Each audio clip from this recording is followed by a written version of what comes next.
Assalamualaikum warahmatullahi wabarakatuh. Bismillahi tawakkaltu 'alallah, la haula wala quwata illa billah. Asyhadu an la ilaha illallah wa asyhadu anna Muhammadar Rasulullah. Allahumma sholli ala sayyidina Muhammadin wa ala alihi wa sahbihi ajma'in, amma ba'd. Alhamdulillah, terima kasih banyak sahabat-sahabat kehidupan yang masih setia stay tune di channel ini dan selalu memutar cerita-cerita penuh hikmah dari kisah-kisah santri yang berhubungan langsung atau mengalami langsung kejadian itu dengan Al-Maghfurlah Kiai Haji Buya Syakur Yasin Ibrahim. Namun di kitab kehidupan ini sedikit dibumbui agar lebih menarik, dan inisial atau si pelaku kita samarkan. Amin ya Allah ya Rabbal Alamin.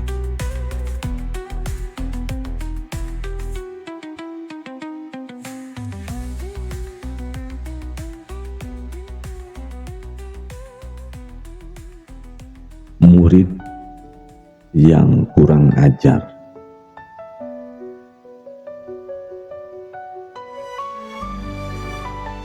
Alkisah di sebuah kedalaman hutan yang jauh dari hiruk pikuk keramaian pada umumnya. Di hutan jati, di wilayah perbatasan Indramayu dan Cirebon.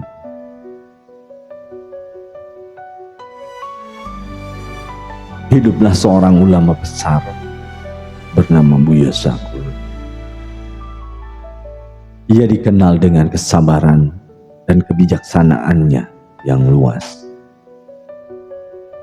Namun, di antara para santri ada seorang pemuda yang keras kepala dan gemar menguji kesabaran gurunya. Namanya kita sebut saja Sandri.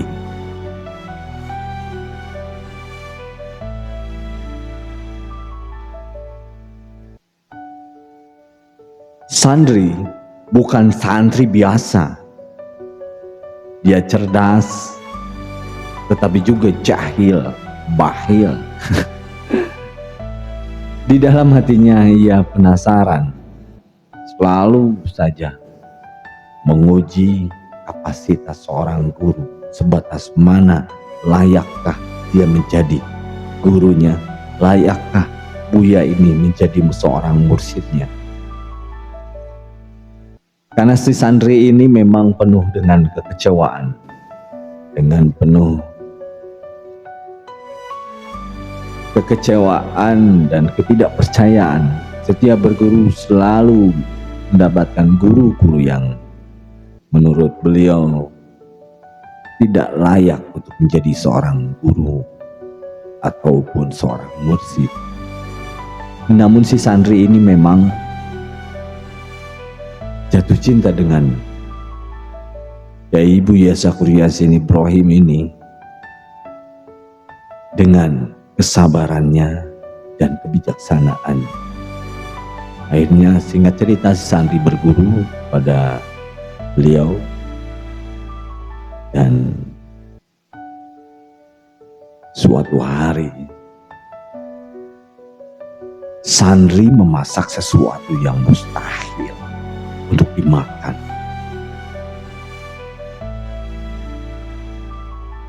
Ia mengambil ranting kayu jati, merebusnya,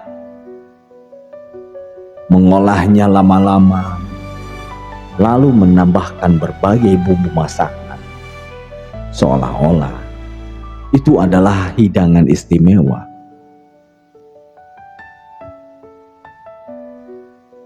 Ia menyajikan hidangan itu kepada Buya Sakur dengan wajah polos dan senyum menahan tawa.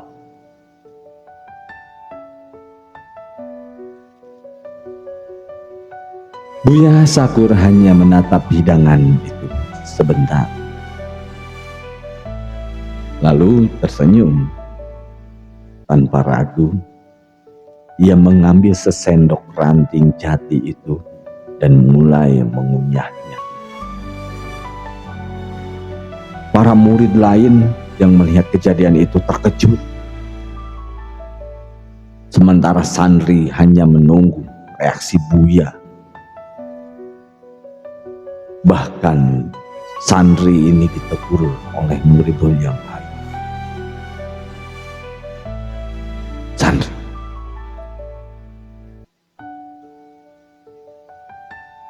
kamu memasak kayu jati untuk Buya. Kamu keterlaluan." "Diam kau." Mereka berbisik belakang Buya Sakur. Ada rasa kekhawatiran, ada rasa kecemasan, dan ada rasa ngilu menahan tawa. Memang murid-murid kurang ajar.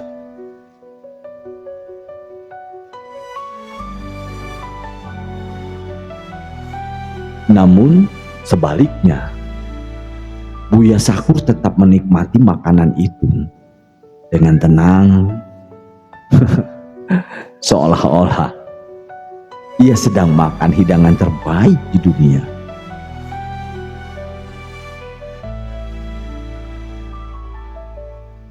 Setelah selesai makan, Buya Sakur berkata dengan penuh syukur, "Alhamdulillah, nikmat sekali rezeki ini.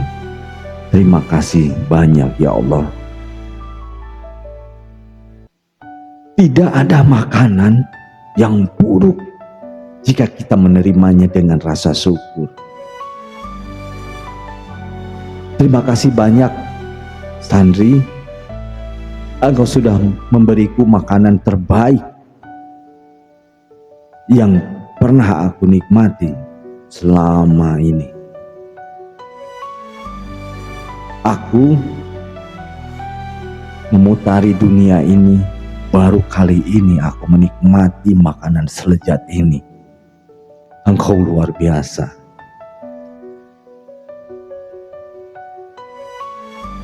Sandri terdiam. Ia tidak menyangka bahwa Buya Sakur tidak marah sama sekali. Itu semua tidak ia harapkan. Yang ia harapkan adalah Buya marah atau membentaknya, atau memang santri ini memang mengharapkan ingin melihat gurunya marah.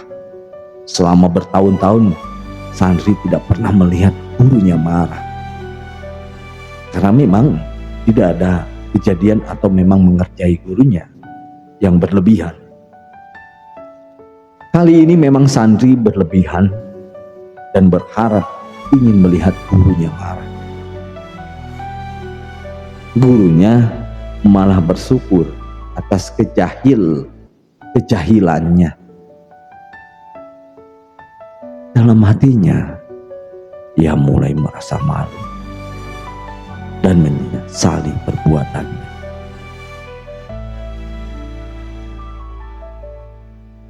Namun herannya, para murid itu tahu bukan hanya santri saat itu yang menyaksikan Al-Maghfurlah memakan masakan santri, tapi mereka hanya diam dan memang ternyata ingin menguji kesabaran sang guru.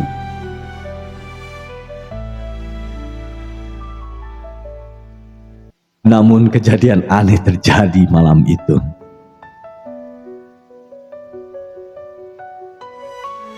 Di keheningan malam semakin larut, semakin sepi. Hanya terdengar suara-suara binatang jangkrik dan binatang-binatang malam. Angin semakin kencang berhembus, gelap semakin pekat, menyelimuti rasa dingin yang menusuk ke tulang. Sandri masih terbangun karena memang Sandri perutnya lapar karena tidak berani makan makanan yang ia masak dari ranting jati, dan ragu bagaimana menikmati ranting jati. Sandri hanya menikmati bumbu-bumbu masakannya, tapi bumbu masakan itu malah semakin melilit perutnya Sandri, semakin lapar.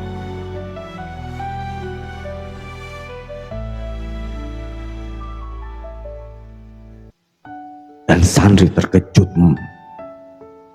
pada malam hari itu melihat sekelompok orang datang ke gubuknya.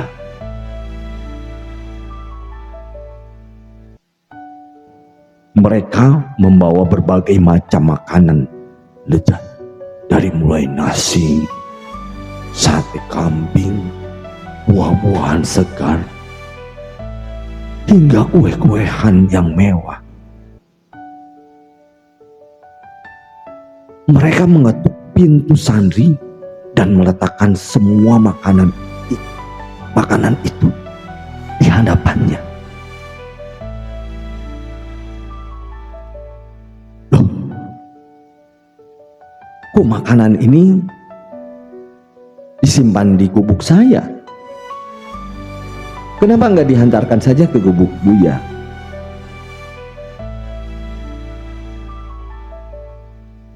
Sandri kebingungan dan bertanya, "Siapa kalian? Kenapa membawa semua ini? Dan kenapa makanan selezat ini kalian simpan di gubuk saya? Bukannya ini buat Buya, dan kalian dari mana?" Salah satu dari mereka tersenyum dan menjawab, "Kami hanya mengantarkan titipan untukmu," katanya.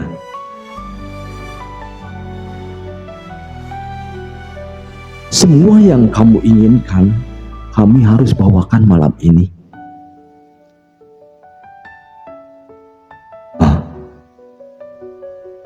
Sandri terkejut dengan kalimat itu. Tidak bisa berkata-kata dan hanya diam.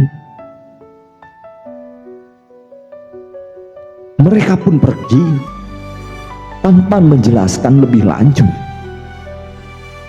Dan Sandri berpikir, aku tak peduli dengan kalian. Yang jelas aku ingin makan malam ini, aku lapar banget.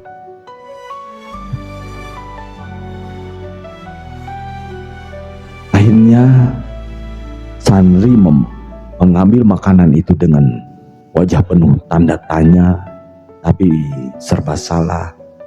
Ya, tapi butuh makan dan butuh menikmati makanan selezat itu. Padahal ia tahu di dapur sudah tidak ada persediaan makanan, apalagi makanan semewah seperti ini. Dari mana semua ini datangnya? Mengapa bisa tiba di hadapannya? Loh, ini kan tengah malam, dan ini di tengah hutan. Jangan-jangan yang menghantarkan ini adalah siluman. Wah, yang tadinya Sandri ingin memakan makanan itu, pikirannya kalut dan kacau balau. Rasa takut rasanya bercampur aduk tak karuan. Memang Sandri ini Sandri yang nyeleneh. Sisi lain dia itu bahil, tapi dia sadar ada yang aneh dengan kejadian malam ini. Saat itulah Sandri menyadari sesuatu. Ia merasa seolah-olah Allah sedang menegurnya. Ia telah berbuat jahil kepada gurunya, tetapi justru ia sendiri yang mengalami kejadian aneh yang sulit dijelaskan dengan akal logika. Tak habis pikir, Sandri langsung bergegas mengikuti jejak rombongan yang membawa makanan itu.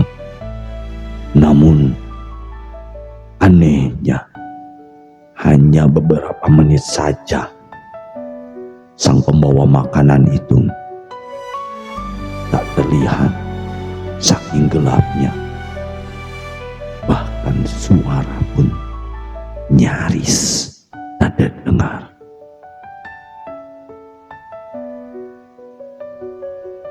Sandri akhirnya bergegas pulang ke gubuknya dan bertekad, besok saya harus minta maaf dan laporan kepada Buya.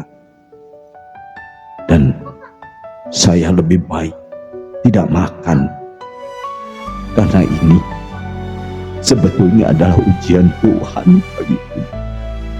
Ujar Sandri. Ini adalah ujian untukku atas ketidaksopanan dan kebahilanku kepada guruku.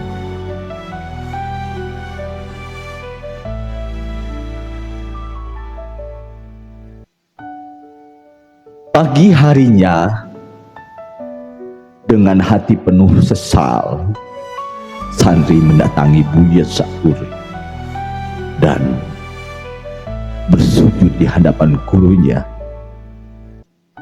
Buya, saya telah berlaku kurang ajar.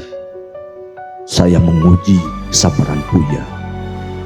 Saya ingin melihat Buya marah, tetapi saya sendiri yang akhirnya diuji oleh Allah malam tadi. Buya, ini hidangan ada yang mengantarkan, entah siapa, entah dari mana, segala makanan ada dan hidangkan untukku, katanya. Jujur, saya tidak berani makan, Buya.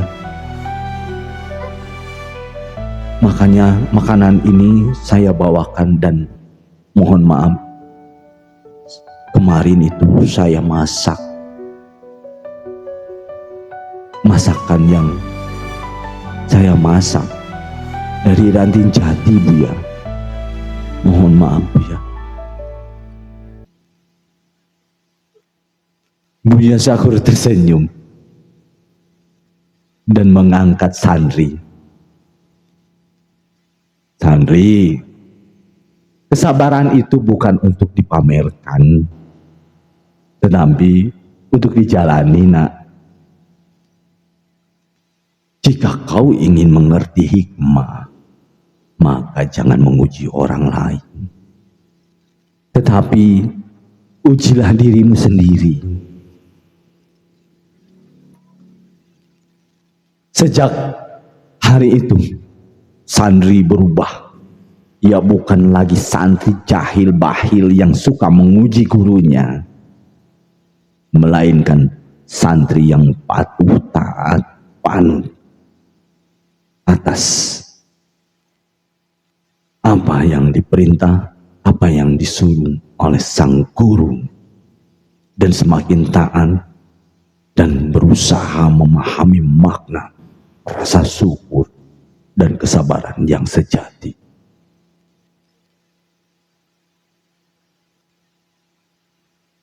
Alhamdulillah, terima kasih banyak. Selesai sudah pembacaan cerita ini, saya terima dan luar biasa sekali. Keren, luar biasa. Terima kasih banyak pada salah satu sahabat saya yang mengirimkan cerita ini. Semoga cerita ini memotivasi, semoga cerita ini bisa menginspirasi sahabat-sahabat atau pengikut Al-Maghfurullah Kiai Haji Abdul Syakur Yasin Ibrahim. Akhir kalam, wabil taufiq wal hidayah. Wassalamualaikum warahmatullahi wabarakatuh.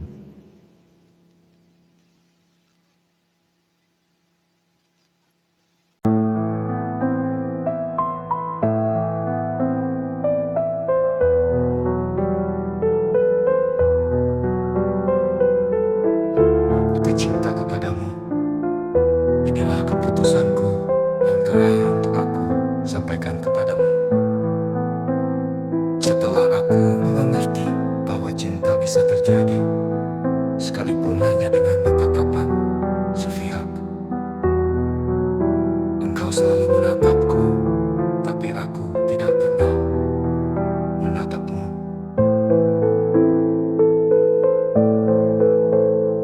Aku hanya merasakan kehadiranmu, dan aku sadar bahwa engkau selalu menatapku. Tidak pernah sekejap pun aku terlepas dari pandanganmu. Bukan hanya gerak-gerikku yang selalu dalam pengawasanmu, bahkan gerak hatiku, semuanya dalam pemantauanmu, bahkan sampai kepada hayal dan mimpiku,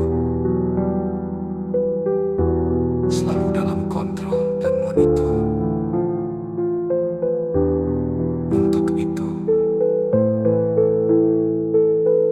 sekalipun aku tidak berucap dengan lidahku, engkau pasti tahu bahwa aku benar-benar mencintaimu. Bila dengan sengaja aku mengucapkan bahwa aku mencintaimu, itu adalah sekadar